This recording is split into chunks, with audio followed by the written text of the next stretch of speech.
Greetings, distinguished guests. I'm Random, I'm curious about things, and I'm sure you are too. So, today's topic, brought to us by the wonderful OtterOfLore, who does really cool art stuff and whom you should go say good things to, is this. Why is Monopoly so good at destroying friendships and families? I have my own theories on this, but I will do the responsible thing and do some minimal research before just spouting whatever comes into my mind. Now, just in case this is someone's first time hearing the term Monopoly, more often than not people talk about Monopoly in reference to the board game published by Parker Brothers. Now, Monopoly the board game is, whether intentionally or unintentionally, but probably intentionally, a game that mirrors the United States economic system. In Monopoly, you have a square board. You travel around this board using pieces and the roll of a dice, and you land on properties. Whenever you land on the properties, you buy them or they go up for auction and someone buys them. When you land on a property, it gets bought. That's just how the game works, okay? The properties in Monopoly are grouped by colors, and whenever someone lands on one of your properties, you get to charge them a tax for staying on that space. And then, if you collect all of the properties of a color group, such as all the blues or all the reds or all the yellows, they're somewhere on the board, you can find them, I'm sure. Then you have a monopoly on those properties, and you can charge higher prices. The reason for this is because of real-life monopolies, and if you don't know what those are, I will explain those shortly. A monopoly, when used in the sense that is not referring to the board game, refers to when one person or corporation or entity owns all the competition for a certain practice or good or service. Say, for instance, we have a small town with 2 restaurants in it owned by 2 separate people. It's a very small town. If anyone wants to go out to eat something fancy, they have to choose one of these 2 restaurants. So let's say this one lowers the prices on his steak to $3.99 for a 3-ounce fillet. I barbecue all the time, don't you? This guy is probably going to lose business, because this guy's got a great deal on steaks. They're in competition with each other. If one brings down their prices or something, the other business is going to be affected, because it's a separate business. But if they were the same business, if they were both owned by the same person, entity, or conglomerate or something, then it wouldn't matter which restaurant the people chose to go to, because either way, the prices are going to go to the same person. This means this person can charge how much he likes, for whatever he wants. He can raise the prices, lower them, do whatever the hell he wants, because it's all going to one person, and there's only the 2 choices. We have implemented some laws here in the States to try and prevent monopolies from happening, but our government and economy are essentially an Onion article at this point, so whatever. Now, before I get on with the actual question, let's look at some history. All of this is taken from the Wikipedia page, so kudos to anyone who fucked with it while I was reading it. Specifically, a thing called Georgism. Don't worry, I groaned too when I first pulled up the wiki article. Good God, it's like I'm back in school again. I mean, look at this. It's like some scholar with a chip on their shoulder came along with a thesaurus with the express purpose of making this as intimidating to those unfamiliar with basic economic concepts as possible. For anyone who actually understands or is passionate about this word salad of an economic theory, I apologize if I get some of this wrong. It's not exactly baby's first economy lesson. Anyways, short version. Georgism is the philosophy that all natural resources, such as land and wood and oil and stuff like that, belongs evenly to the people. Applied practically, this means the government would own all the land and would rent it out to people. The amount of rent charged would be a percentage of the original value of the land, meaning a percentage of how much it cost to purchase it in the first place. Then the person who owns the land can build on it and do with it what they will, such as build attractions and housing for people to come and use for a small fee, and they would only ever pay the government the rent of the price of the unmodified land.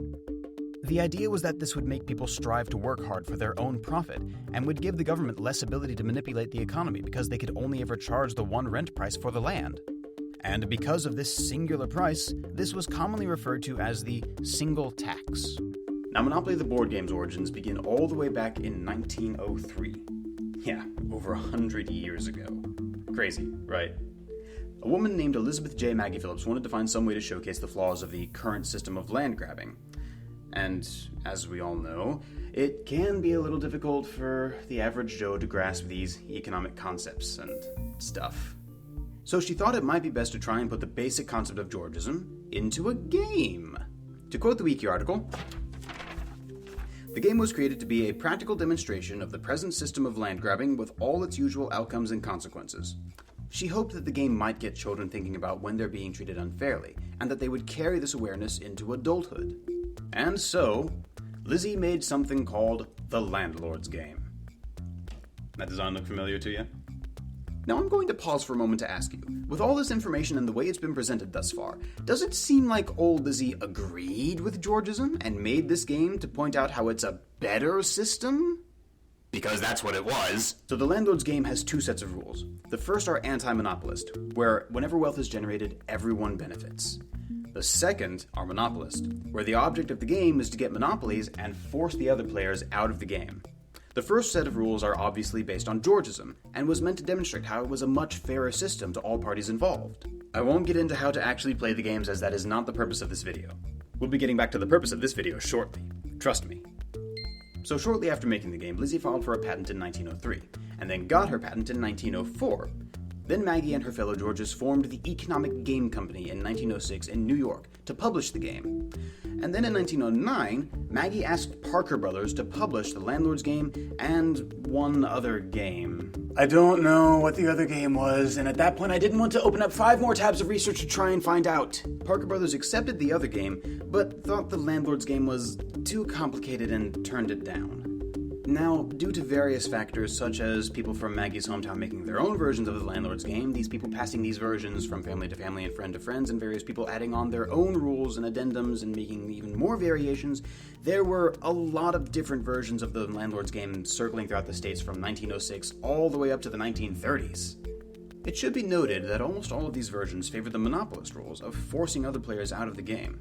And then a ton of crazy shit happened, and if you want some details, check out the Wikipedia article. Then, in 1935, Lizzie sold her patent to Parker Brothers for a measly $500. And what's worse, Parker Brothers had already been publishing a variant of her board game that they had purchased from one Charles Darrow, who had claimed that he was the inventor of the game. And then after purchasing it, they didn't even bother using it. They kept publishing Charles Darrow's version instead. Jeez, what a bunch of dicks. Eventually, the game developed into the monopoly we know and hate today. Whew. With that out of the way, let's get to the actual subject of this video. So for the scant amount of research there was on butts, there's even less on exactly why Monopoly is so aggravating. Maybe it's one of those things where the people who would normally study it think the answer must be already obvious, so they don't bother publishing any articles about it. My theory is that Monopoly is infuriating and makes you hate the other players because that was its intended purpose. Recall back earlier in the video, Lizzie made 2 sets of rules for the game, one to demonstrate how Georgism would be more fair than the current system of land grabbing, and another to point out how unfair the land grabbing thing was. The version that got popular and took off was the version meant to make you think this is unfair. Just as a side note here, I think the reason this version of the game became more popular was because it offers more challenge and conflict. Lizzie made the game to demonstrate how Georgism was a fairer concept, but in the end, a game where everyone wins and no one loses can get kinda boring. Again, I didn't look at the rules for the Landlord's Game, so they might be different, but I'm going to pretend they're similar enough for this to work.